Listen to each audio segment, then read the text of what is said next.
నమస్తే SR7 TV news కి స్వాగతం. వ్యవసాయ విప్లవం విజయవంతం కావడంలో జగజ్జీవన్ రావు గారిది కీలక పాత్ర. వనపర్తి జిల్లాలో భారత మాజీ ఉప ప్రధాని డాక్టర్ బాబు జగజ్జీవన్ రావు 119వ జయంతి సందర్భంగా వారి స్వగృహంలో ఘనంగా నివాళులర్పించారు. ఈ సందర్భంగా నిరంజన్ రెడ్డి మాట్లాడుతూ స్వాతంత్ర సమరయోధుడు, దళిత బాంధవుడు, సమతావాది, సంఘ సంస్కర్త, మానవతావాది డాక్టర్ బాబు జగజ్జీవన్ రావు అని కొనియాడారు. తన 23వ ఏటనే పీడిత ప్రజల పక్షాన జాతీయ స్థాయిలో సంస్థ ఏర్పాటు చేసి వారి సంక్షేమం కోసం కృషి చేశారని అన్నారు. సుదీర్ఘకాలం పార్లమెంటరీ సభ్యులుగా, మంత్రిగా, ఉప ప్రధానిగా దేశానికి సేవలు అందించారని, వారి ఆశయాల కోసం కృషి చేయాలని పిలుపునిచ్చారు. నివాళులర్పించిన వారిలో డాక్టర్ భూపేష్, వాకిటి శ్రీధర్, పలుస రమేష్ గౌడ్, నందిమల్ల అశోక్, గంధం పరంజ్యోతి, ఉంగ్లం తిరుమల్, బండారు కృష్ణ, ప్రేమ్నాథ్ రెడ్డి, డాక్టర్ డానియల్, చిట్యాల రాము, గణేష్, గౌడ్ నాయక్, మోహన్ తదితరులు పాల్గొన్నారు. నందిమల్ల అశోక్, జిల్లా media convener, SR7 TV news reporter, Wanaparthy జిల్లా ఇన్ఛార్జ్ కేబీ రెడ్డి.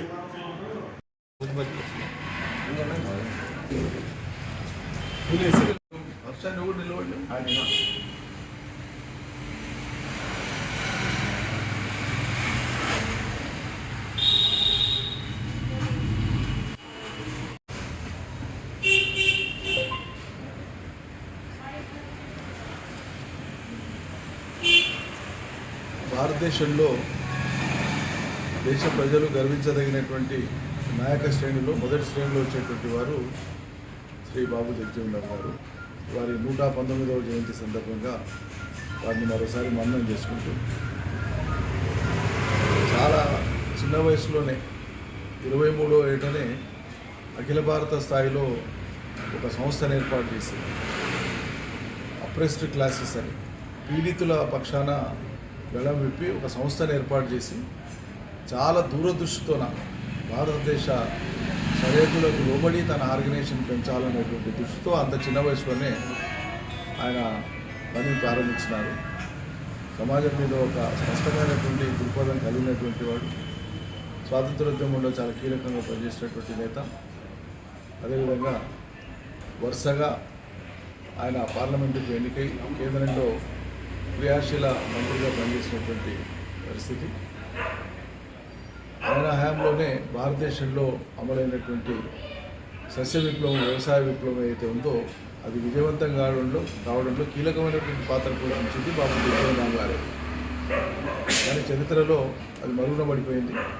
శాస్త్రి గారి కాలంలో మొదలుపెట్టడం జరిగింది, కానీ అది విజయవంతమైంది జగజ్జీవన్ రావు గారి కాలంలోనే. ఆయన 2 పర్యాయాలు ఆ శాఖకు నేతృత్వం వహించినారు, వ్యవసాయ శాఖకు. మధ్యలో మరో శాఖ నిర్వహించిన 2 పర్యాయాలు ఆ శాఖకు బాధ్యత వహించి వన్నె తీసుకొని వచ్చినారు. పేద ప్రజల, అదేవిధంగా ఈ దేశంలో ఉండేటువంటి కోటాను కోట్ల మంది యొక్క ఆకలిని తీర్చినటువంటి మహనీయుడు బాబు జగజ్జీవన్ రావు. ఈ సస్య విప్లవం భారతదేశంలో అమలు కావడంలో ఆయనది కీలకమైనటువంటి పాత్ర. నార్మల్ ఆయన బోర్లాగ్ ఎవరైతే అమెరికన్ శాస్త్రవేత్త ఉన్నారో భారతదేశంలో సస్య విప్లవానికి ఆచార్యుడు నార్మల్ బోర్లాగ్ శాస్త్రవేత్త, అదేవిధంగా MS స్వామినాథన్ గారు, ఇటువంటి వాళ్ళ కృషి వల్లనే వ్యవసాయ రంగంలో చాలా మార్పులు వచ్చినాయి. దాన్ని ఆచరణలో అమలు చేసి ప్రజల ఆకలి తెచ్చినటువంటి ఘనత మాత్రం బాబు జగజ్జీవన్ రావు గారికి.